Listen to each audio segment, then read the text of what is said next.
हो चुका है। धर्मेश जी, बैंकिंग शेयरों में तगड़ी तेजी है, उस पर और स्पेसिफिकली इंडसइंड बैंक पर आपसे राय लेना चाहता हूँ। बताएं sir. Good morning. Good morning Anil ji. देखिए, अभी तक जितने फाइनेंशियल्स के नतीजे आए हैं, वो बैंकिंग हो या एनबीएफसी स्पेस से हो, सबसे स्ट्रांग आए। अराउंड 45 कंपनी का मैंने देखा था, तो वहाँ पर 44% का year on year profitability growth आई है और 15% क्वार्टर ऑन क्वार्टर प्रॉफिटेबिलिटी की ग्रोथ आई है। और ये ग्रोथ आ रहा है जब एयूएम भी बढ़ रहा है और आपका एसेट क्वालिटी काफ़ी इंप्रूव होता हुआ दिख रहा है। सो सारे ही स्टॉक्स अच्छे दिख रहे हैं। बैंकिंग में थोड़ा बहुत मार्जिनल रिलेटिव बेसिस पर आप एक दूसरे को कंपेयर कर सकते हैं।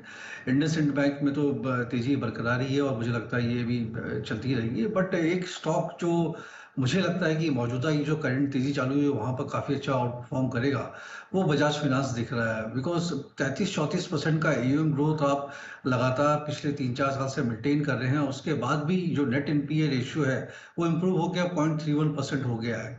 सो ये ट्रेजेक्ट्री बहुत स्ट्रांग बता रही है और मुझे लगता है 8,200 या 8,300 के टारगेट के लिए आप उसको वही करके चल सकते हैं। अदरवाइज इंटायर बैंकिंग स्पेस में, चाहे इंडसइंड बैंक हो, आईसीआईसी हो, एक्सिस हो, बैंक ऑफ बड़ौदा हो, कैनरा बैंक हो, आप किसी को भी बाई करके चलेंगे तो इस बाजार में तेजी बनी रहेगी और अच्छे रिटर्न्स मिलने चाहिए। ओके, तो अच्छी तेजी के साथ बैंकिंग शेयरों में आप बने रहें, डटे रहें। हम भी बने रहेंगे, डटे रहेंगे, आगे बढ़ते रहेंगे बिगुल के साथ, और वो बिगुल है 10 की कमाई की शुरुआत का।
स्वागत है आपका 10 की कमाई में। कुछ बेहतरीन कॉल्स लेने हमारे एक्सपर्ट्स के साथ। डेज हाई के आसपास बाजार ट्रेड कर रहे हैं। बैंक्स की तरफ से बढ़िया एक्शन दिख रहा है। एनबीएफसीज भी आज जबरदस्त मोमेंटम में है। आइए एक ट्रेडिंग कॉल वागले साहब की तरफ से, वागले का वंडर।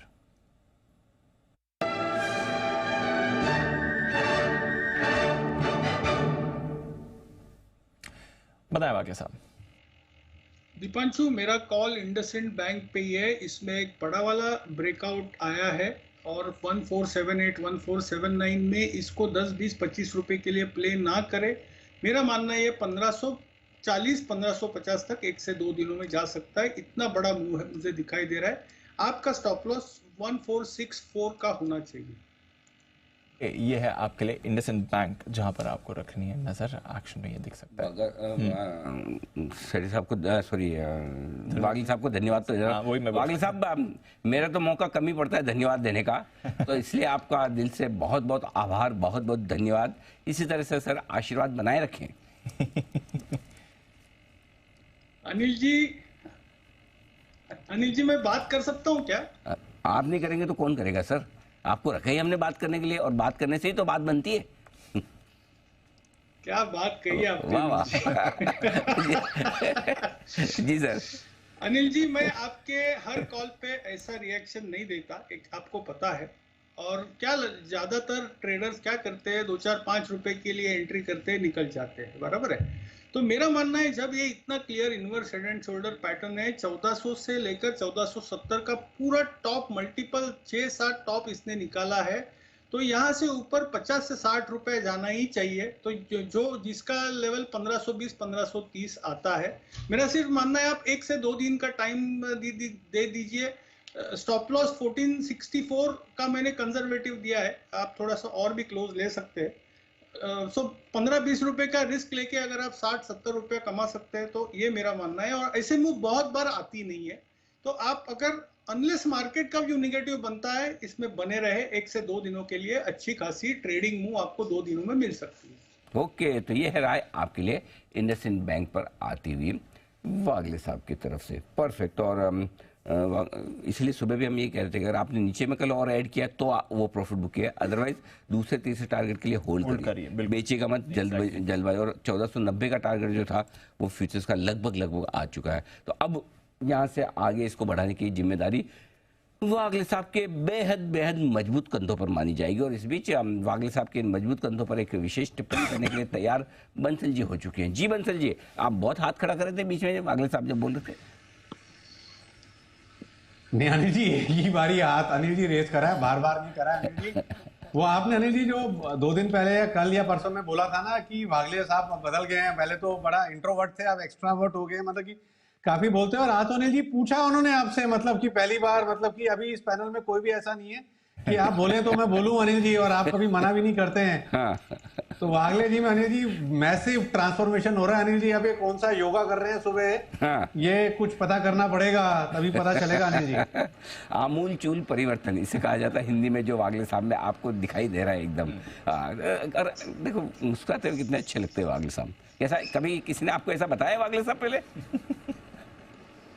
अनिल जी, आप जैसे दोस्तों के साथ रहने का असर है। मैं ये दोस्त समझता हूँ, ये अभी दोस्त है या नहीं है ये मुझे पता नहीं, आप बताइए। हाँ, आपके साथ रहने का असर है।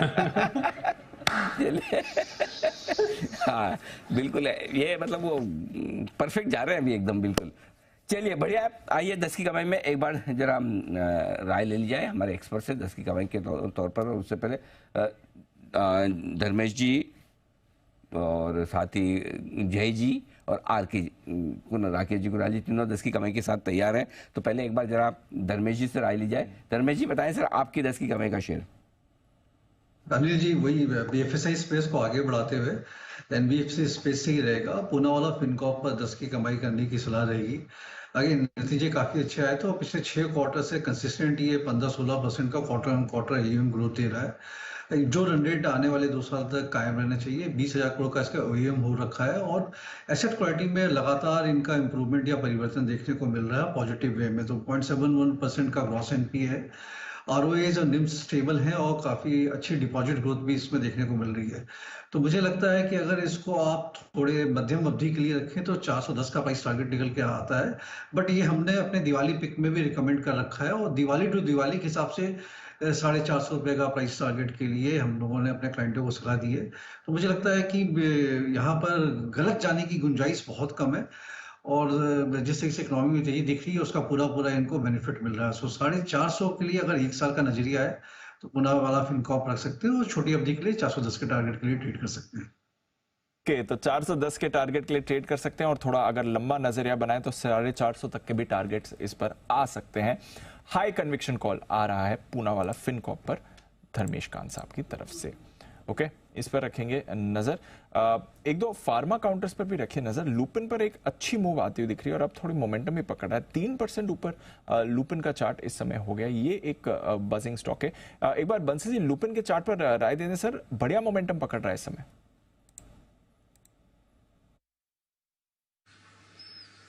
जी दीपांशु, टेक्निकल चार्ट भी इसका अच्छा है, एक पॉजिटिव क्रॉसओवर भी देखने को मिला है और पिछले 4 दिनों के हाइस के ऊपर भी निकला है। टेक्निकली 1140 पर एक स्टॉप लॉस लगाना चाहिए। एक पॉजिटिव क्रॉसओवर देखने को मिला है। 1140 का स्टॉप लॉस, 1190 1195 के टारगेट के लिए खरीदारी का प्रबल दावेदार है लुपिन। कुल तो 1190 तक के टारगेट के लिए जा रहा है लुपिन, रखिए नजर। अच्छा मोमेंटम ये काउंटर पकड़ रहा है। आइए जय की तरफ से भी एक 10 की कमाई का स्टॉक लिया जाए। जय बताएं आपकी 10 की कमाई का काउंटर। 10 की कमाई का जो स्टॉक मुझे पसंद है आज वो है स्पार्क। 241 के आसपास ये ट्रेड कर रहा है, इसको खरीदना है। इसमें टारगेट्स निकल कर आ रहे हैं 290 के, सो 290 के टारगेट्स के लिए स्पार्क को खरीदना है। एक high top high bottom formation फिर से बनता हुआ नजर आ रहा है। स्पार्क में अच्छा 3 वेव करेक्टिव पैटर्न खत्म हुआ है। एक बुलिश क्रॉसओवर इसके शॉर्ट टर्म इंडिकेटर्स में देखने मिल रहा है। मंथली इंडिकेटर्स डेफिनेटली एक अच्छे तेजी में है। सो डाउनसाइड में जो स्टॉप लॉस रहेगा दीप इसका रहेगा 225 का। 225 के स्टॉप लॉस के साथ खरीदे स्पार्क को 290 के टारगेट्स के लिए। के लक्ष्य के लिए स्पार्क में करें खरीदारी, ये है राय आपके लिए जय की तरफ से आती हुई 10 की कमाई के तौर पर। बढ़िया स्टॉक। आइए बग्गा साहब हमारे साथ कनेक्ट हो भी चुके हैं फिर से। बग्गा साहब, क्या एक बार के लिए ये मान लिया जाए कि डॉलर इंडेक्स और बॉन्ड यील्ड ने अमेरिकी बाजारों में जो शॉर्ट टर्म टॉप बना दिया है और अमेरिकी बाजार जितना गिरने थे गिर चुके हैं। अब नई मंदी बाजारों में और नए टॉप बॉन्ड इंडेक्स और डॉलर इंडेक्स में जल्दी नहीं देखने को मिलेंगे, क्या यह समझना ठीक है? अनिल जी, 5% का लेवल 10 साल के लिए बहुत खतरे का लेवल था, क्योंकि वो बहुत कोरिलेशन है उसका, स्टॉक मार्केट भी गिरता और बॉन्ड मार्केट की तो हवा टाइट हो ही रही थी। तो ओवरऑल जिस तरह से 10 साल का पेपर गिरा है, 5% का स्तर छू के वापस लौटा है, वो अच्छा है। और यहाँ से क्या है, कल 2 पॉजिटिव न्यूज़ आए। एक तो उनका जो हमारे यहाँ पे जैसे आरबीआई बताते हैं कि सरकार का जो डेट रेजिंग प्लान क्या है, और उसके साथ हम देखते हैं मार्केट मूविंग रहता है। कल वो ट्रेजरी का वो निकल के आया डेट रेजिंग अमाउंट, और इस क्वार्टर के लिए, आखिरी तिमाही के लिए, और वो $75 बिलियन लगभग कम था अनुमान से। वो बहुत पॉजिटिव रहा बॉन्ड यील्ड्स के लिए। और साथ में पावल का जो वक्तव्य रहा वो काफी डविश रहा। यही देखा गया कि यहाँ से रेट नहीं बढ़ने चाहिए। डॉलर थोड़ा सा कम हुआ और बॉन्ड यील्ड्स काफी नीचे आए। तो ओवरऑल लग तो यही रहा है कि यहाँ से ये टॉप बन गया है और यहाँ से रेट्स थोड़े एक समतल रहेंगे और फिर गिरेंगे second half of next year से। जो फ्यूचर्स मार्केट दिखा रहे हैं, फेड के फ्यूचर्स मार्केट दिखा रहे हैं, वो दिखा रहे हैं कि दूसरे हाफ में अगले साल जून जुलाई के करीब पहला रेट कट आता है और 2 से 3 रेट कट दिसंबर तक आ सकते हैं, जिससे कि यूएस का रेट 4.25 से 4.5% पहुंच जाएगा दिसंबर के अंत तक अगले साल के। तो ये अब अनुमान है, ये मार्केट की सोच है, ये कॉन्सेंसस है, आप पकड़ सकते हैं। बट प्रॉब्लम हमारे साथ यही है कि फेड के जो फोरकास्टिंग मॉडल्स हैं अनिल जी, वो नहीं चल रहे। उन्होंने बहुत सामने से कह दिया, देखिए आप न्यूट्रल रेट हमसे पूछते हैं, हमें नहीं पता, किसी सेंट्रल बैंक को नहीं पता, बाद में ही हम देखेंगे कि ये न्यूट्रल रेट था। तो ये न्यूट्रल रेट बहुत अहम रहता है। इससे क्या होता है कि इकोनॉमी बैलेंस में है, ये पता चलता है। और फेड का फोरकास्टिंग मॉडल होते थे जो बताते थे किस तरह से न्यूट्रल रेट के करीब हैं हम, उससे ऊपर हैं, नीचे हैं। अब ये कह रहे कि मॉडल टूट चुके हैं, हम मीटिंग दर मीटिंग केयरफुली डेटा ड्रिवन वे में चलेंगे। इससे क्या होता है कि मार्केट का वॉलेटिलिटी बढ़ता रहेगा, क्योंकि ये डेटा ड्रिवन है। तो हर डेटा के ऊपर मार्केट ऊपर जाता है, नीचे जाता है, क्योंकि मार्केट ये अनुमान लगाता है कि अब ये क्या करेंगे। अगर ये कह देते कि देखिए मार्केट ये दर्शा रहा है कि अगले साल के दूसरे छमाही में रेट कट आते दिखते हैं, हमें भी लगता है कि सॉफ्ट लैंडिंग है, हमारे मॉडल ये कह रहे हैं कि यहाँ से और रेट नहीं बढ़ाने चाहिए, और ये इतना वक्तव्य अगर आ जाता तो मार्केट को बहुत प्रोत्साहन मिलता। अब क्या है, 13 दिसंबर के आते आते 3 आपके पास डेटा पॉइंट बड़े आ जाएंगे, 2 जॉब्स का और 1 इन्फ्लेशन का, साथ में और डेटा पॉइंट्स आएंगे तो मार्केट थोड़ा सा हिलेगा। फिर 31 जनवरी का अगला पड़ाव है, तब तक 3-4 डेटा पॉइंट आ जाएंगे, थोड़ी गहमा गहमी यूएस इलेक्शंस की आ जाएगी। तो हर डेटा पे मार्केट ज्यादा वॉलेटाइल हो जाता है सेंट्रल बैंक के ऐसे रुझान से। ये बेसिक अगर आप प्रॉब्लम पूछें मार्केट वॉलेटिलिटी की, ये सेंट्रल बैंक का फोरकास्टिंग मॉडल टूटना, उनका कॉन्फिडेंस जो है वो लैक करता है अपने में। और तीसरी बात ये है कि अगर आप डेटा ड्रिवन है तो हर डेटा पे मार्केट ज्यादा मूव दे रहा है, वो कम होने की गुंजाइश आएगी 31 जनवरी की बैठक के बाद ही, जब हम तय कर लेंगे कि अच्छा 4 बारी अब इन्होंने रेट नहीं बढ़ाया, अब रेट हो चुका। आज हम कह सकते हैं कि रेट इससे ज़्यादा नहीं बढ़ेगा, बट इसका कोई मायना नहीं है क्योंकि डेटा ड्रिवन है फेड।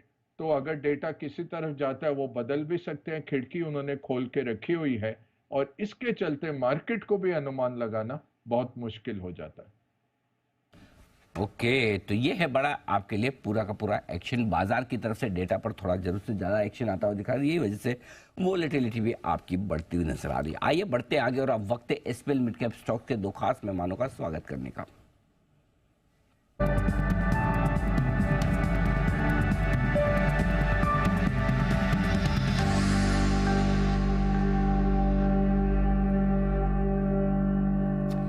सिद्धार्थ सेडानी साहब और आशीष चतुर्वेदी साहब दोनों ही हमारे साथ कार्यक्रम में शामिल हो चुके हैं। ओह माय गॉड, सिद्धार्थ जी ना फुल ब्लू, क्या कलर, क्या टाई। ये वैसे आपने पहना है कि इंडियन टीम को सपोर्ट करने के लिहाज से पहना है? सिद्धार्थ जी जरा ये एक बार जरा हमें अच्छे से समझाएं। जी, इंडियन क्रिकेट टीम को सपोर्ट करने के लिए वानखेड़े में मुंबई में मैच है, हम मुंबई में बैठे हैं तो सपोर्ट नहीं करेंगे तो कैसा चलेगा? तो लेकिन थोड़ा अलग वाला ब्लू पहनते, ये वाला तो नहीं है इंडियन टीम का। अनिल जी, ये बार बार मैं यही कहता हूँ, ये मेरा वाला ब्लू है। ओके, तो अपने वाले ब्लू से सपोर्ट करते हुए सिद्धार्थ जी स्वागत है, गुड मॉर्निंग, बताएं सर लॉन्ग टर्म पिक। बिल्कुल अनिल जी, गुड मॉर्निंग दीपांशु और गुड मॉर्निंग सभी को। आज का जो लॉन्ग टर्म स्टॉक है वो है लेटेंट व्यू जिसपे खरीदारी की राय है और टारगेट रखना है 515 का, 515 का। Market analytics, supply chain, HR analytics, customer analytics, ये सारे ही सेगमेंट्स में लेटेंट व्यू काफी अग्रेसिव है।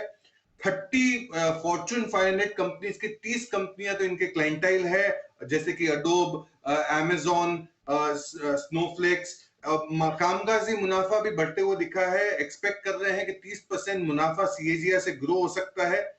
यूएस का बिजनेस काफी स्ट्रांग है और यूरोप की रिकवरी दिख रही है दूसरे तिमाही से। अब जो फोकस है कंपनी का वो ज्यादातर यूरोप और साथ ही साथ BFSI वर्टिकल में ज्यादा है और एनालिटिक्स का बिजनेस आप करीबन 20 से 26% के CAGR ग्रोथ से आप उम्मीद लगा सकते हैं। लेटेंट व्यू इस क्वार्टर के नतीजे ठीक ठाक थे, कोई पैरामीटर में कमजोर भी दिखे, पर मुझे लगता है कि ये रिकवरी काफी अच्छी कर सकती है। 515 के टारगेट के लिए लेटेंट व्यू पे खरीदारी की राय। 515 के टारगेट के लिए लेटेंट व्यू पर करें खरीदारी है। हाल ही में हमारी भी पिक रही है ये नवरत्न SIP स्टॉक्स में।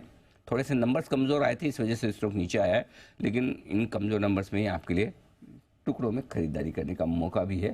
सिद्धार्थ जी ऐसा बता रहे हैं आपको खरीदारी करने की राय लेटेंट व्यू। आशीष चतुर्वेदी साहब भी है हमारे साथ तैयार। Sir good morning, long term pick. Good morning Anil जी।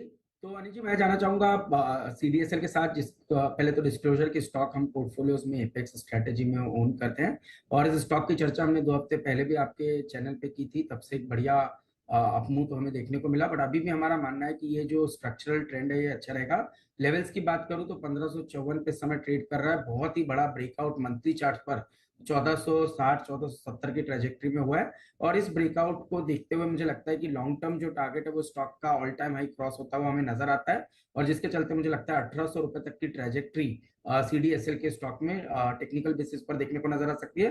बहुत ही स्ट्रॉन्ग वॉल्यूम्स इन लास्ट 3-4 दिनों में आए तो जो इस रैली को बहुत ही अच्छी तरह से सपोर्ट करते हैं। अब अगर से आप फंडामेंटल की बात करें तो देखिए यहाँ पर 2-3 बड़े ट्रिगर है। एक तो जिस तरह से IPO मार्केट में काफी नए IPOs आ रहे हैं उसका एक बहुत ही बड़ा बेनिफिट CDSL को मिलता है। नए डीमेट अकाउंट्स काफी खुल रहे हैं और वहां पर पे रिटेल में करीब 75% का मार्केट शेयर CDSL रखता है। ये 2 प्लेयर्स का मार्केट है, CDSL और NSDL, और उसमें CDSL एक बहुत ही स्ट्रॉन्ग मार्केट शेयर रखता है रिटेल सेगमेंट में, जिसकी वजह से एक जबरदस्त हमें ग्रोथ देखने को नजर आई।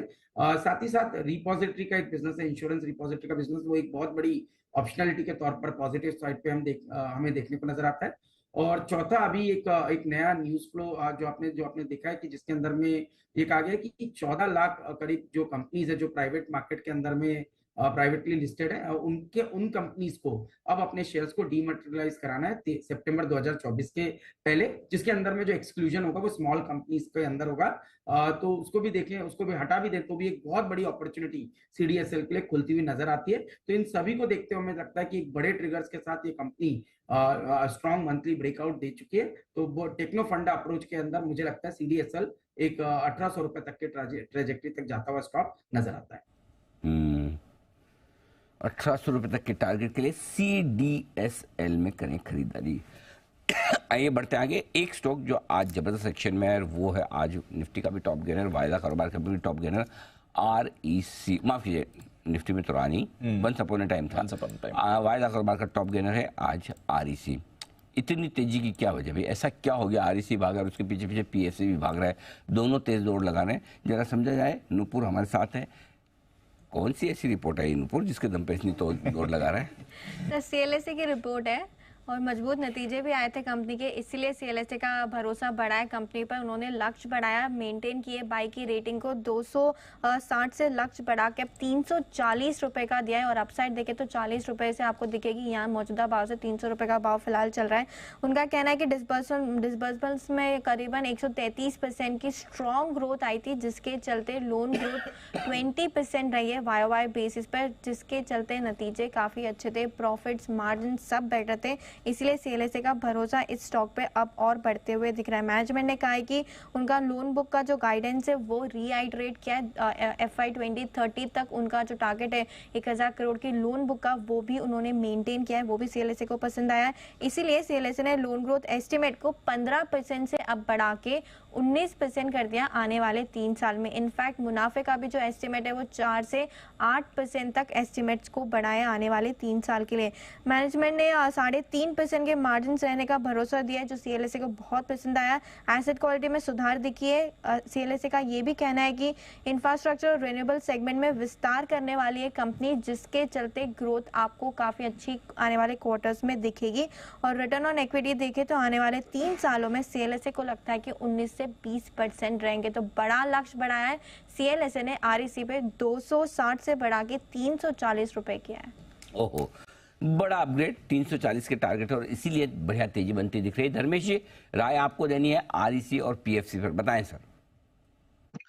अनिल जी देखिए, दोनों ही काउंटर्स अच्छे हैं कंपनी, बिकॉज जिस तरह से पावर सेक्टर में एडिशनल कैपेसिटी एडिशन होगी नेक्स्ट 3-4 इयर्स में, ऑलमोस्ट 300 गीगावाट का एडिशन का होना है सोलर और विंड मिला करके, तो वहाँ पर फाइनेंस की जरूरत पड़ेगी। और नॉर्मली जो डेट इक्विटी रेशियो होता है 75% डेट रहता है और 25% इक्विटी का कॉम्बिनेशन से कोई भी नया पावर प्लांट जब बैठाते हैं तो उसका खर्च का हिसाब ऐसे ही बैठता है।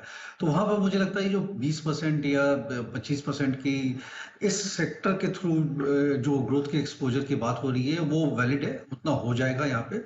और जिस तरह से पावर कंपनीज की बात करें, फॉर एग्जांपल JSW एनर्जी, ये सब लोग जो पावर प्लांट कमीशन कर रहे हैं वो समय से पहले कर रहे हैं, तो काम भी काफी जोर शोर से चल रहा है। तो मुझे लगता है ये वैलिड है और सीएलएसए की रिपोर्ट भी ठीक ठाक ही है कि यहाँ पर इस हिसाब से ये आ जाएगा। और वैल्यूएशन में बहुत बड़ा कंफर्ट है लीजिए, अभी भी ये 7-8 के पीए मल्टीपल पर ट्रेड हो रहा है। 1 ईयर फॉरवर्ड की बात करें तो 5 के पीए मल्टीपल पर ट्रेड होता है और 20-22% का इनका रिटर्न ऑन इक्विटी है, 20-22% का इनका पैट का कैगर भी रहा है।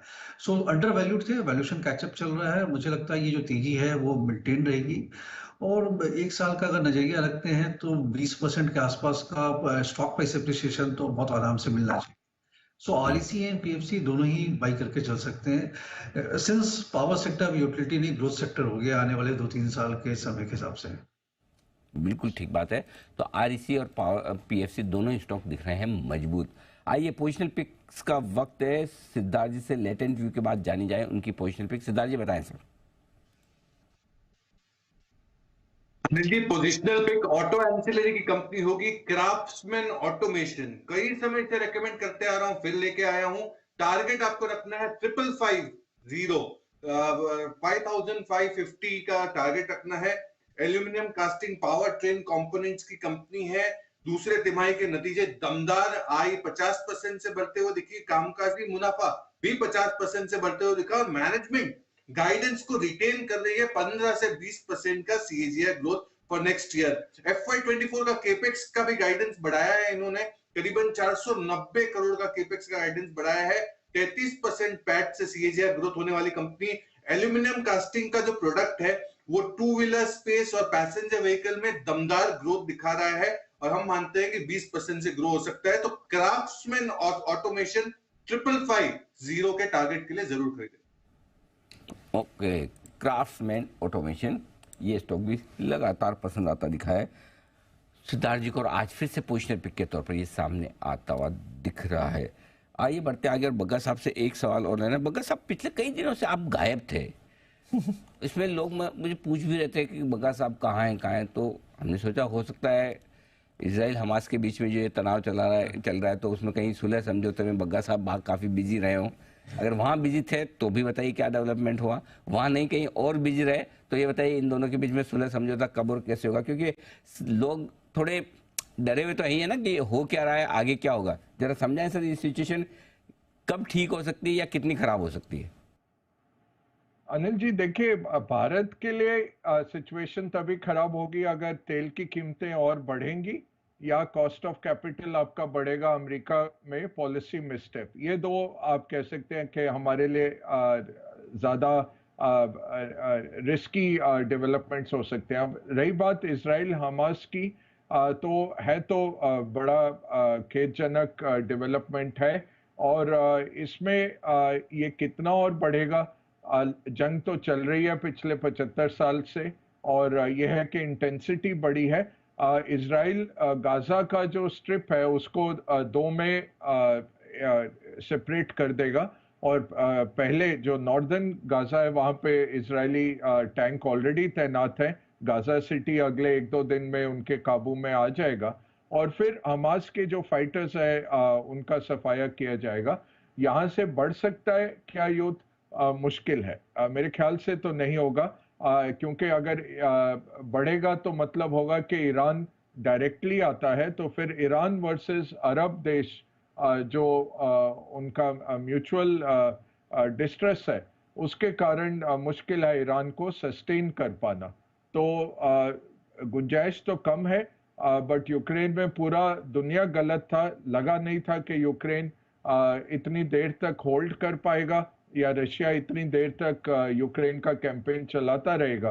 तो प्रोबेबिलिटी रहती है, एक लो प्रोबेबिलिटी आउटलायर इवेंट की, कि जो सोचा नहीं वो हो जाए, कि ईरान डायरेक्टली आ जाए या ईरान मिसाइलें दागे इजराइल के ऊपर, या इजराइल ईरानी जो उधर प्रॉक्सी है हिजबुल्लाह वगैरह उनके ऊपर डायरेक्ट एक्शन कर दे लेबनान में। ये सब आउटलायर इवेंट हैं, अभी लगता नहीं कि होंगे, बट इजराइल के लिए बहुत मुश्किल हो गया जिस तरह से इतनी बर्बरता से हमला किया गया उनके सिविलियंस पे, और इतने बड़े मात्रा में बच्चे, छोटे छोटे बच्चों को मारा गया। तो वो इनके लिए अपने डोमेस्टिक कॉन्स्टिट्यूएंसी को संभालना मुश्किल है, और ये इतनी जल्दी नहीं एंड होगा जब तक हमास को पूरे गाजा से वो खदेड़ नहीं देंगे, तब ये एंड हो जाता है। वो लगेगा 1-2 महीना उसमें, और फिर विश्व आगे बढ़ जाएगा। बट ये इतना बड़ा खतरा एटलीस्ट अभी दुनिया के लिए नहीं है। और तेल की कीमतें वो आपको दिखा रही हैं, तेल की कीमतें ज़्यादा विचलित हैं अगले साल के स्लो डाउन से बनिस्बत इस पे के मिडल ईस्ट में कुछ बहुत बड़ा फैलाव हो जाए इस घटना का। ओके, तो ये है आपके लिए इजराइल हमास के बीच में बढ़ते हुए तनाव पर सारी चिंताएं अभी बरकरार हैं। कच्चा तेल हमारे लिए सबसे इंपॉर्टेंट फैक्टर है। और आइए पोजिशनल पिक ली जाए अब आशीष जी से CDSL के बाद। बताएं सर। जी, तो दूसरा जो पिक होगा मेरा वायर्स एंड केबल सेगमेंट से होगा। स्टॉक है किया इंडस्ट्रीज, डिस्क्लोजर है कि स्टॉक हम ओन करते हैं पोर्टफोलियोज में, काफी पसंद है, लंबे समय से इसको रख रहे हैं और अभी भी हमें लगता है कि एक अच्छी अपसाइड यहाँ देखने को मिलेगी। पहले लेवल्स की बात करूं तो बहुत अच्छा एक टेक्निकली आप देखेंगे कि करीब करीब 5 महीनों का कंसोलिडेशन स्टॉक ने कंप्लीट किया है, और 2400 पे एक बहुत ही अच्छा टेक्निकल बेस स्टॉक ने बनाया है। 2400 के बाद हमें लगता है कि जिस तरह से आज एक डबल बॉटम का ब्रेकआउट 2500 के ऊपर किया है, तो 2500 के स्टॉप के साथ टेक्निकली मुझे लगता है ये स्टॉक एक अच्छी स्ट्रेंथ दिखाएगा, और कम से कम 2900 रुपए तक की ट्रेजेक्ट्री मुझे लगता है कि किया इंडस्ट्रीज के स्टॉक में आने वाले दिनों में देखने को नजर आएगी। अब जहां तक देखें तो वायर्स एंड केबल्स के अंदर में पॉलीकैप के बाद जो दूसरा मार्केट शेयर कंपनी रखती है वो है KEI, जिसका करीब करीब 8% का मार्केट शेयर है। 16 से 17% की हमें लगता है कि एक रेवेन्यू ग्रोथ का मोमेंटम इस कंपनी के अंदर में देखने को नजर आएगा, और 11% के आसपास की EBITDA मार्जिन ये कंपनी बना रही है। एक्सपोर्ट के अंदर में भी इनका अच्छा खासा रुझान हमें देखने को नजर आ रहा है, और जिस तरह से मैन्युफैक्चरिंग केपेक्स थीम के अंदर में एक अच्छा फोकस है। इंफ्रा और रियल्टी इंडेक्स आप देख रहे हैं अनिल जी कैसे 14 सालों के हाई पर ये स्टॉक इंडेक्स खड़ा है। 2009 में हमने लास्ट टाइम देखा था इस इंडेक्स को 620 के ऊपर, और अब जाकर के ऑलमोस्ट 14 साल के बाद रियल्टी इंडेक्स में एक अच्छी तेजी है, और जिसका मीनिंग क्लियरली है कि वहां पर जिस तरह से इन्वेंट्री लेवल काफी लो लेवल पर है, और जिस तरह से प्री बुकिंग हमें देखने को नजर आ रही है, बहुत ही अच्छी स्ट्रेंथ रियल स्टेट स्पेस में देखने को मिलेगी, और उसका प्रॉक्सी प्ले कि यह इंडस्ट्रीज पॉलीकैप जैसी कंपनी रहेगी, तो उसको ध्यान में रखते हुए मुझे लगता है कि यह इंडस्ट्रीज के अंदर एक अच्छी बढ़त हमें आने वाले समय में देखने को नजर आ सकती है। 2900 का है target. KEI industries positional basis पर यहां पर आप कर सकते हैं खरीदारी। शॉर्ट टर्म पिक्स भी लेंगे, बग्गा साहब से भी थोड़ी बात करनी है और एक खास मैनेजमेंट हमारे साथ जुड़ने वाला है। नया IPO आ रहा है बाजार में, ESAF स्मॉल फाइनेंस बैंक, उनके मैनेजमेंट से भी करनी है बातचीत न्यूज पर व्यूज में, वो भी करने के लिए तैयार है। मैनेजमेंट हमारे साथ तैयार है। बस 2 मिनट का एक ब्रेक लेंगे और उसके बाद करेंगे बात। Gallant advance LRF refined TMT bars, निर्माण का real hero, present top gainers.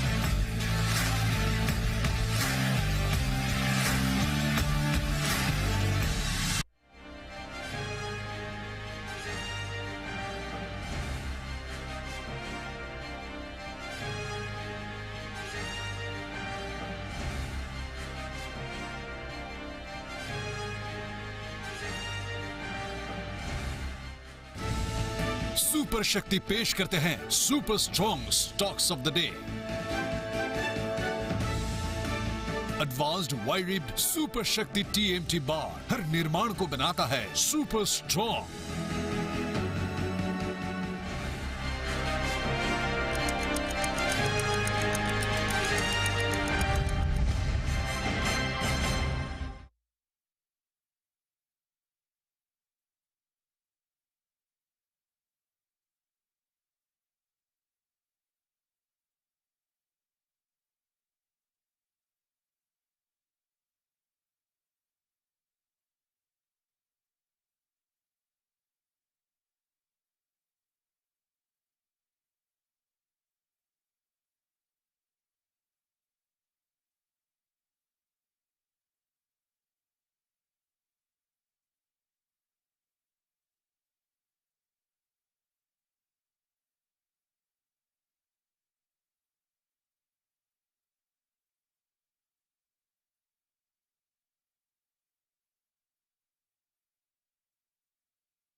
News पर व्यूज सेगमेंट में आप सबका स्वागत है। और कल से एक IPO बाजार में खुलने जा रहा है, उसके टॉप मैनेजमेंट से हम करेंगे मुलाकात। आइए, company ESAF small finance bank ये अपना IPO खोलने जा रही है और कंपनी के MD और CEO और साथ ही एग्जीक्यूटिव वाइस प्रेसिडेंट हमारे साथ जुड़ेंगे। उससे पहले जल्दी से मैं आपको थोड़ी जानकारी दे दूं कंपनी के बारे में।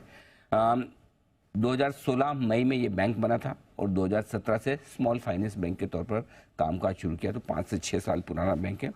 स्मॉल फाइनेंस बैंक का थोड़ा रूरल एरिया पे, छोटे गाँव और कस्बों पर फोकस ज़्यादा है। माइक्रो फाइनेंस लोन पर फोकस है कंपनी का, रिटेल और MSME और एग्रीकल्चर लोन भी ये देते हैं। ज़्यादातर कामकाज इस बैंक का आंध्र प्रदेश, कर्नाटक, केरल, तमिलनाडु, तेलंगाना और पुडुचेरी यानी कि दक्षिण भारत में ज़्यादा कारोबार है। हमारे साथ दो खास मेहमान कार्यक्रम में शामिल हो रहे हैं। पहले तो हैं कंपनी के जो प्रमोटर हैं, एमडी है, सीईओ है, मिस्टर कदम्बेलिल पॉल थॉमस साहब हमारे साथ कार्यक्रम में शामिल हो रहे हैं। सर ने अन्नामलाई यूनिवर्सिटी से एमबीए की डिग्री हासिल की है। Kerala association of micro finance institutions के आप प्रेसिडेंट भी हैं और वित्त वर्ष 2022 में सीआई केरल के चेयरमैन भी सर रह चुके हैं। दूसरे खास मेहमान हैं हमारे साथ एग्जीक्यूटिव वाइस प्रेसिडेंट बैंक के मिस्टर हरी वेलोर साहब हैं जो जून 2022 से एग्जीक्यूटिव वाइस प्रेसिडेंट बने। आपने दिल्ली यूनिवर्सिटी से आर्ट्स हिस्ट्री में बैचलर्स की डिग्री ली है। मदुरई कामराज यूनिवर्सिटी से आपने आर्ट्स में और पॉलिटिकल साइंस में मास्टर्स की डिग्री ली है। एचडीएफसी बैंक के सीनियर वाइस प्रेसिडेंट भी हरी सर रह चुके हैं। इशू की जानकारी मैं आपको जल्दी से दे दूं। 3 नवंबर यानी कि कल आईपीओ ये खुलेगा, 7 नवंबर को बंद होगा। 57 से 60 रुपए, 57 से 60 ये प्राइस बैंड है और इशू का जो साइज है 463 करोड़ है। 390 करोड़ फ्रेश इशू है, 72 करोड़ में ऑफर फॉर सेल है और कुल मिलाकर इशू का जो हायर प्राइस बैंड है उस पर 3088 करोड़ के आसपास का मार्केट कैप बनता है। आप दोनों का ही बहुत बहुत स्वागत है। थॉमस सर, सबसे पहले आप दोनों का बहुत स्वागत। शुरुआत आपसे करना चाहता हूं सर। वैसे स्मॉल फाइनेंस बैंक इंडिया में बहुत हैं, काफ़ी बैंक ऐसे लिस्टेड भी हैं। आपके बैंक की बिजनेस के लिहाज से, पोजिशनिंग के लिहाज से क्या स्पेशल चीज़ें हैं, जरा वो आप समझाएं सर आपके प्रोस्पेक्टिव इन्वेस्टर्स को।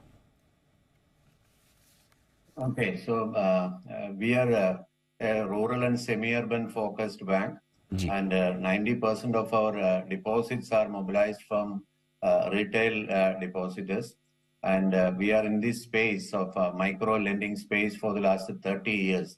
So we have got a very long experience in working with the low income communities.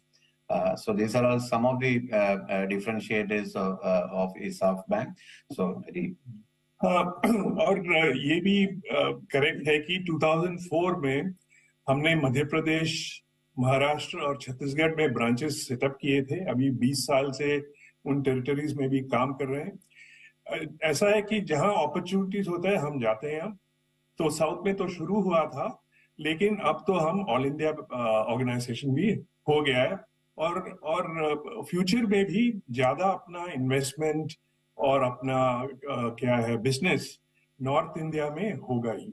Nice. तो मतलब फिर एक और बात ये है कि अपना गोल्ड लोन पोर्टफोलियो अभी 3 साल में काफी अच्छा तरीके से प्रोग्रेस किया है और जब आप अपने पियर एसएफबीस में देखते हो, हम मेरे ख्याल में हम नंबर 1 पोजीशन में हैं। ओह वंडरफुल, वेरी नाइस। तो खाली सदर्न इंडिया नहीं, अब नॉर्थ इंडिया की तरफ भी बैंक अपना एक्सपांशन कर रहा है। थॉमस सर, कंपनी आपका बैंक का जो आईपीओ है ऑफर फॉर सेल भी है छोटा और काफ़ी कुछ पैसा आपकी कंपनी में भी आ रहा है। सो दो चीज़, ऑफर फॉर सेल में कौन इन्वेस्टर्स हैं जो सेल कर रहे हैं और क्यों? We have 3 investors participating in the offer for sale. One is the ISAF Financial Holding, part of the promoter group, and the other one is Bajaj Allianz Life Insurance and PNB MetLife Insurance Company, and they are selling all these 2 insurance companies are selling a small portion of their holding. They came, they joined, they invested in 2018, and the financial holding is also to reduce their promoter holding as part of their strategy, long-term strategy they are selling. Hari sir, जो हमें information है उसके हिसाब से आपका IPO पहले लगभग 1000 करोड़ का था, 998 करोड़ का, वो कम होकर 629 करोड़ हुआ। इस बार जब आप आईपीओ ला रहे हैं तो 463 करोड़ का लगभग आधा साइज हो गया जो आपने ओरिजिनली प्लान किया था। साइज क्यों कम किए, इसकी क्या वजह है और इसका क्या इम्पैक्ट होगा सर? तो ऐसा है कि पिछले साल तो हम मार्केट कंडीशंस भी ज्यादा क्या है पॉजिटिव नहीं था और ऑल ओवर द वर्ल्ड। एक बात तो वो है। सेकंड, अपने लिए तो लाइसेंसिंग कंडीशन भी है कि लिस्टिंग करना है। तो ये बात है कि जो अभी शेयर इश्यू कर रहे हैं वो अपना कैपिटल के लिए बॉल्स्टर भी करेगा और लाइसेंसिंग कंडीशन भी मीट करेंगे। तो ये दोनों कारण है। परफेक्ट, बहुत बढ़िया। क्योंकि लाइसेंसिंग कंडीशन है तो आपको जो कंडीशन है तो उस हिसाब से लाइसेंस इसी दम पे मिलता है स्मॉल फाइनेंस बैंकों की, उन्हें 3 साल में लिस्ट होना चाहिए। थॉमस सर, आपका जो लोन पोर्टफोलियो है 75% लोन अनसिक्योर्ड लोन से, जो मुझे नंबर्स हैं इफ़ आई एम करेक्ट, ये बताएं सर कि क्या रीज़न है कि अनसिक्योर्ड लोन का पोर्टफोलियो इतना ज़्यादा है और उसका रिस्क मैनेजमेंट आप कैसे करते हैं? आपके एनपीए ग्रॉस और नेट लेवल पर कैसे हैं? अच्छा जी, तो मैं ये कहना चाहता हूँ कि अनसिक्योर्ड तो है ही, और अनसिक्योर्ड ब्रॉड लेबल होता है। ये जो माइक्रो फाइनेंस है वो तो कंसेप्ट में ही अनसिक्योर्ड है, छोटे छोटे लोन देते हैं, 99% लेडीज को देते हैं जो अनएम्प्लॉयड है, उनके प्रोग्रेस के लिए देते हैं, और टिकट साइज भी कम है। तो ये जो ब्रॉडर डिस्कशन हो रहा है अनसिक्योर्ड में भी, मेरे अपने ख्याल में, सब बैंक के ख्याल में, ये क्रेडिट कार्ड और पर्सनल लोन्स के बारे में ही बात कर रहे हैं, क्योंकि माइक्रो फाइनेंस हम लोन दे रहे हैं जिसको कोई सिक्योरिटी नहीं है। तो कंसेप्चुअली ही ये दोनों सेपरेट देखना चाहिए, और माइक्रो फाइनेंस तो यही होता है। एक बात तो ये है, 74% तो अनसिक्योर्ड है। हमने जब 6 साल पहले लाइसेंस मिला था 99% था, तो हमने एक प्लान तरीके से ये कम करते जा रहे हैं। लेकिन ये भी कहना है कि हम एक्सपर्ट्स हैं ये माइक्रो फाइनेंस में, 30 साल के अपना एक्सपीरियंस भी है, और ये अच्छा बिजनेस भी है। तो हम तो ये छोटा नहीं करना चाहता, लेकिन जब बैंक लाइसेंस मिला, हम अपना अपॉर्चुनिटीज बढ़े है, क्योंकि माइक्रो फाइनेंस से सो मेनी अदर अपॉर्चुनिटीज के, तो हम ये कर रहे हैं कि दूसरे अपॉर्चुनिटीज परस्यू कर रहे हैं, वो बुक भी बढ़ा रहे हैं। तो माइक्रो फाइनेंस तो बढ़ेगा ही, लेकिन शेयर में कम करते जाएंगे। ये है अपना स्ट्रेटजी। बिल्कुल ठीक बात है, तो परफेक्ट है, तो ये आपकी स्ट्रेटजी है। थॉमस सर, एक सवाल मेरा आपको रॉयल्टी को लेकर है।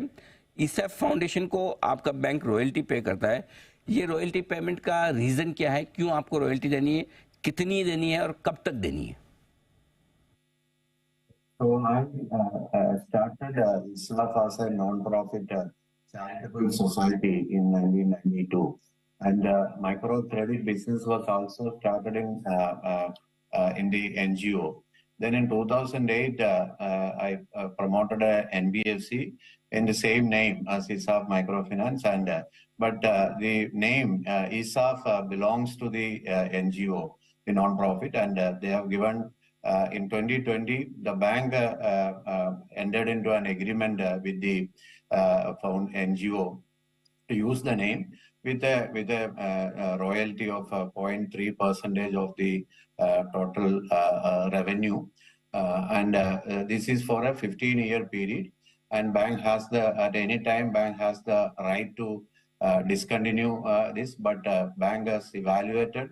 It is a decision by the shareholders, but because this brand has got a 25 years of vintage among the low income market, many places we operate the name ISAF is synonymous to micro lending, micro loans. So that is why the bank decided to use this brand name, and the NGO use this money for charitable purposes only, and that also add value to the brand. आपने NPA के बारे में पूछा था, मैंने वो answer नहीं किया था। अपना ग्रॉस एनपीए है 1.81% और नेट एनपीए है 0.65%। ओके, वो तो काफी कंफर्टेबल। कई सालों से बिलो 1% ही रहा था, पैंडेमिक कोविड के टाइम में ही थोड़ा ज्यादा हो, अभी कम होते जा रहे हैं। 75% बुक 0.65 है नेट एनपीए जी। 75% अगर आपका बुक अनसिक्योर्ड है और आपका नेट लेवल 1% से नीचे, तो वो काफी अच्छा है। एनपीएल आपके कलेक्शन में कोई खास ऐसा इशू नहीं है। Right sir, I understand.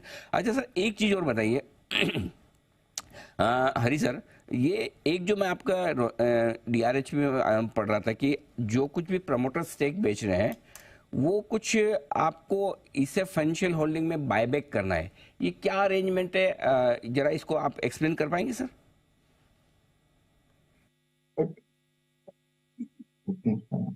एक और बार रिपीट कर सकते हो सर इसमें ये लिखा है कि जो भी प्रमोटर्स ऑफर फॉर सेल में प्रमोटर्स की तरफ से स्टॉक बेच रहे हैं, जो पैसा आएगा what ever money you get you will use it in complete a buyback. ESAF financial holding private limited का कोई बायबैक करना है, ये क्या अरेंजमेंट है? ये आप या थॉमस सर कोई भी समझाएं sir.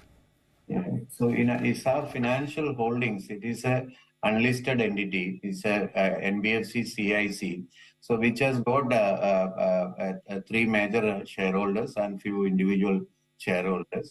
So some of them wanted to have an exit.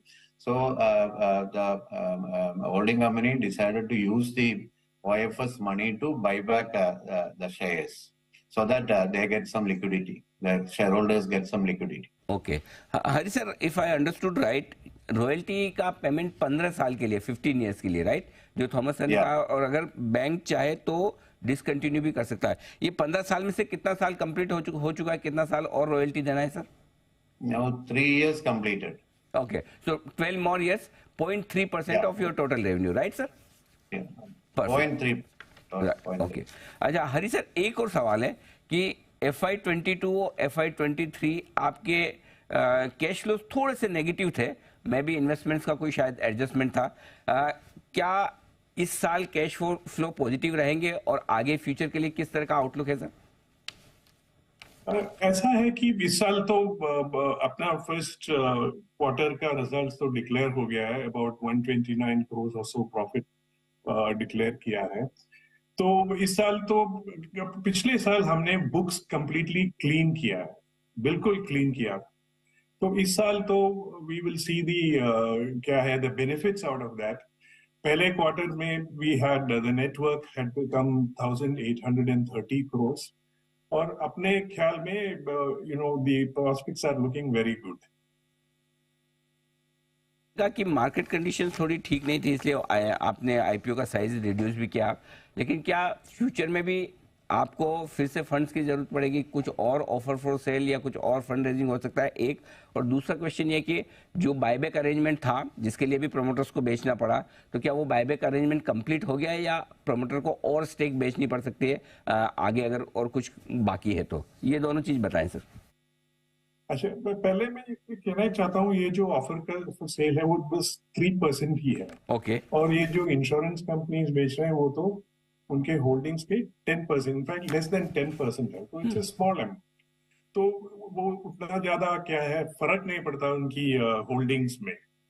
तो it is only a normal, उन्होंने 4-5 साल पहले इन्वेस्ट किया था और थोड़े वो रिड्यूस कर रहे हैं, बस इतना ही है। लेकिन वो हमारे लॉन्ग टर्म इन्वेस्टर्स भी हैं, पार्टनर्स हैं, तो वो तो it is only normal. Okay, thank you so much sir, बहुत बहुत धन्यवाद आप दोनों का। आपने समय दिया और अपने आईपीओ पर विस्तार से हमारे दर्शकों से बातचीत की।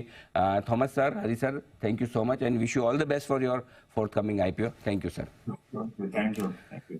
तो ISAF financial small finance bank के टॉप मैनेजमेंट से हमने की मुलाकात। कल आईपीओ खुलेगा और कल इस आईपीओ का हम करेंगे पूरा विश्लेषण, इस आईपीओ में पैसा लगाया जाए या नहीं, कल हम आपको बताएंगे। एक और bank small finance bank issue आता हुआ बाजार में। आइए कुछ शॉर्ट टर्म पिक्स का भी वक्त है, कुछ 10 की कमाई के स्टॉक भी बाकी है, तो एक बार कुणाल जी, राकेश जी से समझा जाए उनका 10 की कमाई का शेयर बताएं सर। अरे ये देखिए, 10 की कमाई में मैंने और राकेश जी ने आज जो शेयर चुना है उसको पहले भी मैंने और राकेश जी ने रेकमेंड किया है। स्टॉक का नाम है IDBI बैंक, जिसमें हमें लगता है कि अगर मध्यम से लंबी अवधि के लिए रखा जाए तो इस स्टॉक में आपको एक अच्छा ट्रैक्शन देखने को मिलेगा। स्टॉक काफी अच्छा अपसाइड दिखा चुका है, उसके बाद एक करेक्शन आया और 72 रुपए के हाई लगा लेने के बाद स्टॉक में ठीक ठाक करेक्शन 10 रुपए का आता हुआ दिख रहा है। 62 रुपए के आसपास स्टॉक में एक अहम सपोर्ट है, उन्हीं लेवल्स के आसपास ट्रेड कर रहा है। तो मौजूदा स्तरों पर गिरावट में मध्यम से लंबी अवधि के लिए इसको अगर एक्यूमुलेट किया जाए तो हमें लगता है कि स्टॉक बाजार को आउट परफॉर्म करेगा। Over to Rakesh. अनिल जी, बेहतरीन टेक्निकल स्ट्रक्चर है। स्टॉक को मैंने और कुणाल जी ने लिटिल लेस देन 50 रुपीज 2 बार रिकमेंड करा था और आप देखें तो 55-60 नीचे में एक अहम सपोर्ट है और लगता नहीं है कि ये वाला सपोर्ट जो है 55-60 का उसको तोड़ेगा। तो 60 रुपए के आसपास मिलता है तो बाय एंड होल्ड की राय है, गिरावट में खरीदे हैं। यहाँ पर हमारे टारगेट्स हैं 94-95 के, तो 95 रुपीज के टारगेट्स के लिए IDBI बैंक में निवेश की राय है। IDBI बैंक खरीदे, लगभग 50% की अपसाइड यहां से बन सकती है। 62 से 95 की यात्रा कर सकता है बैंक। खरीदारी करने की राय आपकी। शॉर्ट टर्म पिक्स का वक्त है। सिद्धार्थ जी बताएं सर, आपकी short term pick. Anil ji, short term pick में बहुत ज्यादा कंफ्यूजन हो गया। जैसे रोहित शर्मा लास्ट मोमेंट में प्लेयर को बैठाते हैं और दूसरे प्लेयर को इंट्रोड्यूस करते हैं, वैसा ही हाल हो गया मेरा भी। क्यों?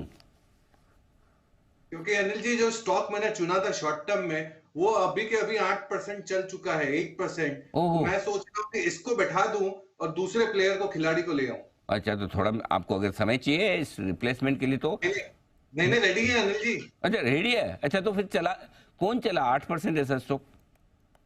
Anil ji, rate gain travel technology जो वन ऑफ माय फेवरेट है, 700 रुपए का टारगेट था, 8% ऊपर है। अरे वाह, बढ़िया है। बताएं सर, तो इसका रिप्लेसमेंट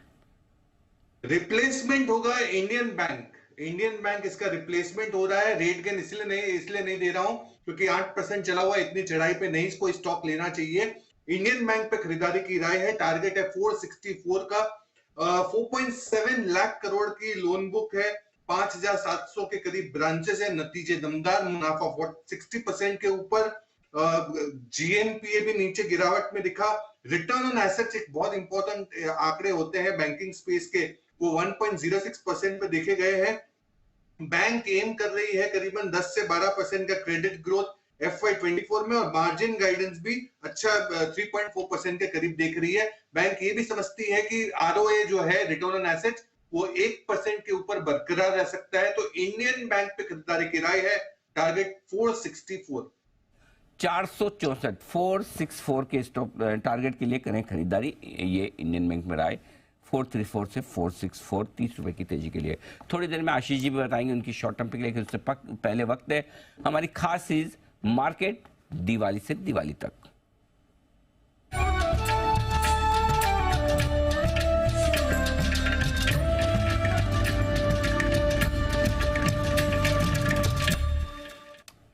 आज हमारे साथ कार्यक्रम में शामिल हो रहे हैं एक बेहद खास मेहमान, कोटक महिंद्रा म्यूचुअल फंड के चीफ इन्वेस्टमेंट ऑफिसर इक्विटी हर्ष उपाध्याय साहब, जिन्हें 2 दशकों से ज़्यादा का लंबा गहरा अनुभव है इक्विटी रिसर्च का भी, फंड मैनेजमेंट का भी। और हर्ष सर कोटक से पहले DSP, black rock, Reliance, UTI mutual fund, SG Asia जैसे दिग्गज संस्थानों के साथ काम कर चुके हैं। आपने क्वालिफिकेशन के तौर पर CFA की डिग्री हासिल की है और साथ ही post graduate diploma in management IIM Lucknow से भी सर किया हुआ है, और एक बैचलर ऑफ इंजीनियरिंग की डिग्री मैकेनिकल में भी आपने ली हुई है। सर बहुत बहुत स्वागत है आपका, धन्यवाद हमें समय देने के लिए। फिर से थोड़ी जान लौटती हुई दिखी है, लेकिन हाँ, एक अच्छी तेजी के बाद बाजार थोड़ा सा रुकते इंतजार करते हुए नजर आ रहे हैं।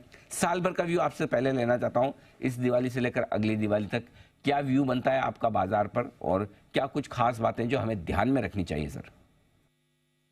नमस्कार अनिल जी।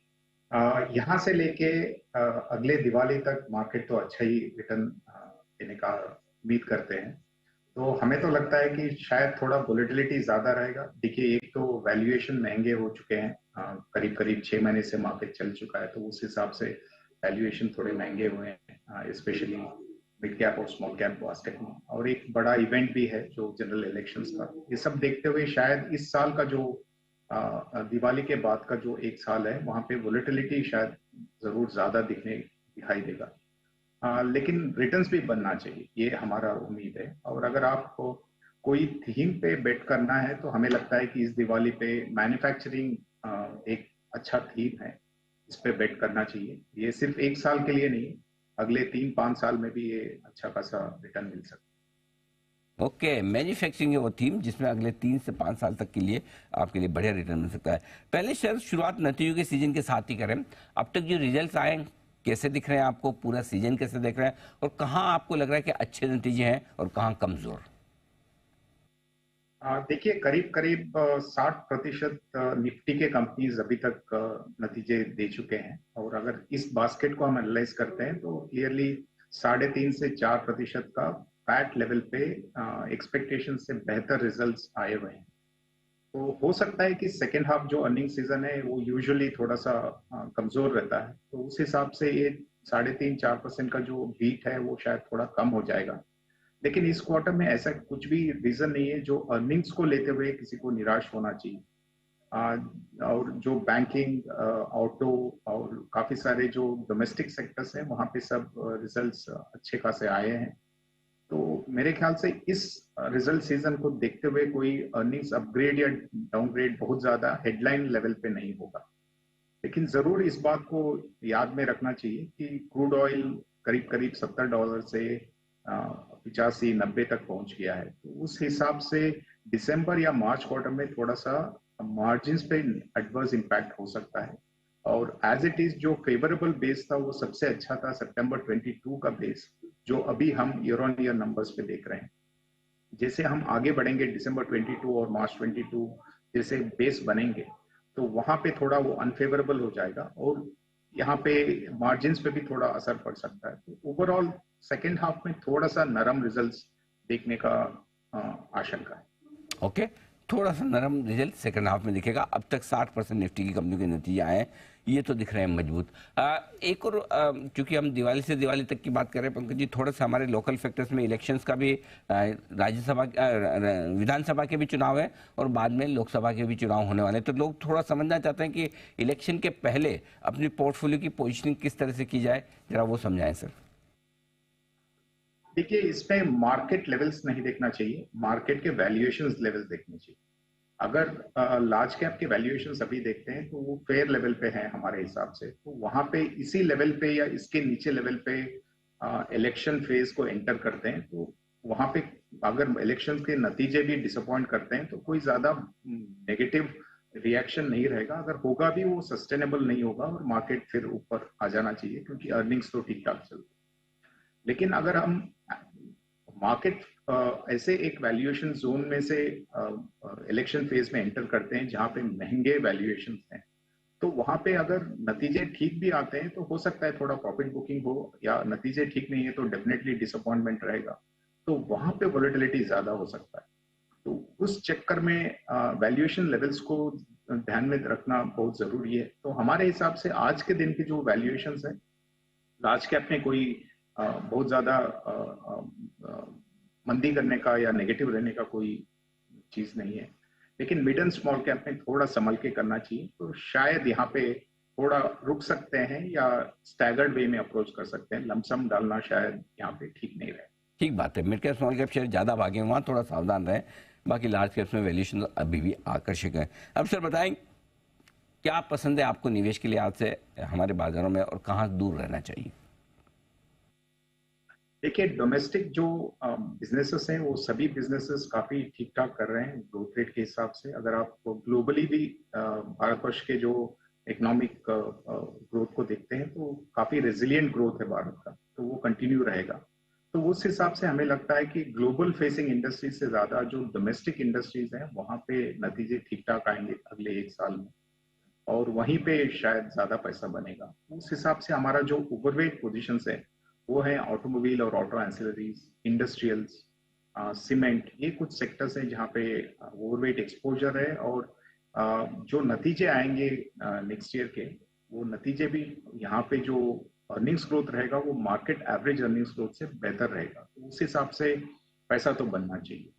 और दूसरे साइड में है IT, metals, oil and gas, ये सब सेक्टर्स हैं जहाँ पे हमें लगता है कि ग्लोबली जो हो रहा है उसको लेते हुए, और जैसे बिजनेस मोमेंटम थोड़ा एक धीमी तरह से चल रहा है, तो यहाँ पे शायद ही आउट परफॉर्मेंस दिखाई देगा। तो ये सब अंडरवेट सेक्टर्स हैं हमारे को।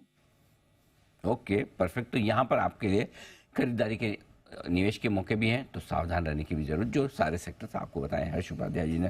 सर बहुत बहुत धन्यवाद, आपका समय दिया और आपने हमारी इस खास सीरीज में अपनी राय हमारे दर्शकों तक पहुंचाई दिवाली से दिवाली तक। Thank you so much sir. धन्यवाद। आइए बढ़ते आगे, और आशीष चतुर्मुता साहब हमारे साथ हैं और उनसे KEI इंडस्ट्रीज के बाद लेनी हमें शॉर्ट टर्म पिक। बताएं सर। चलिए जी, तो अनिल जी, इसमें मैं होटल इंडस्ट्री में स्टॉक चूज किया है, वो है शैलेट होटल। अगेन डिस्क्लोजर है कि स्टॉक हमारे पोर्टफोलियो में हम पोजीशन रखते हैं, काफी हमें पसंद है। 571 पे समय स्टॉक ट्रेड कर रहा है, और सबसे अच्छी बात है कि स्मॉल और मिड कैप का जो एक करेक्शन फेज हमें देखने को मिला, उसमें बहुत ज्यादा डिप इस स्टॉक में देखने को नजर नहीं आई, जो क्लियरली एक रिलेटिव स्ट्रेंथ का अच्छा खासा सिग्नल है। 555 पे एक बहुत अच्छा बेस स्टॉक बना चुका है, और टेक्निकली मेरा मानना है 650 तक की जगह शैलेट होटल में देखने को नजर आती है।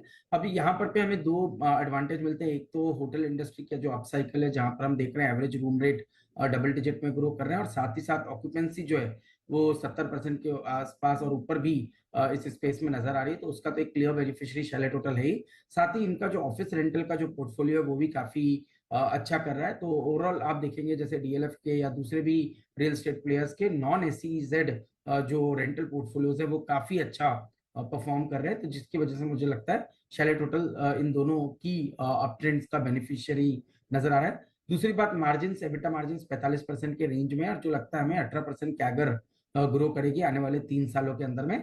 और एक डेटा पॉइंट मैं आपको देना चाहूंगा कि पुणे में अभी इन्होंने एक होटल जो सॉरी हैदराबाद में इन्होंने जो होटल खोला वेस्टिन का, उसके अंदर में इनकी ऑक्यूपेंसी ऑलमोस्ट 100% आई, क्योंकि एक ही जो क्लाइंट है उसने करीब करीब 3 साल का एक एग्रीमेंट किया जिसमें 14 महीने लॉक इन पीरियड का, तो जिसकी वजह से वहां पे ऑक्यूपेंसी 100% की आ रही है। और एक बार फॉरेन टूरिज्म वापस से इंडिया के अंदर में प्री पेंडेमिक लेवल पे आता है, तो हमारा मानना है कि जो ऑक्यूपेंसी रेट है वो 80% के आसपास चले जाएगी शैलेट होटल के अंदर में, जो कि होटल इंडस्ट्री में हाईएस्ट रहेगी। तो इन सभी पैरामीटर्स को ध्यान में रखते हुए मुझे लगता है शैलेट होटल पूरे होटल इंडस्ट्री के अंदर एक बहुत ही बेहतरीन परफॉर्मेंस दिखा सकता है।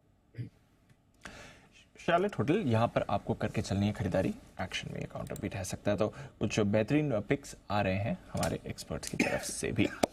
आइए शो का फिर समापन भी किया जाए।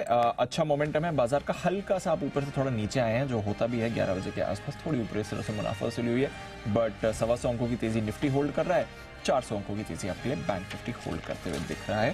फिर सेक्टोरल रोटेशन भी बढ़िया है। बहुत बहुत शुक्रिया हमारे सभी मेहमानों का शो में साथ देने के लिए। बग्गा साहब आपका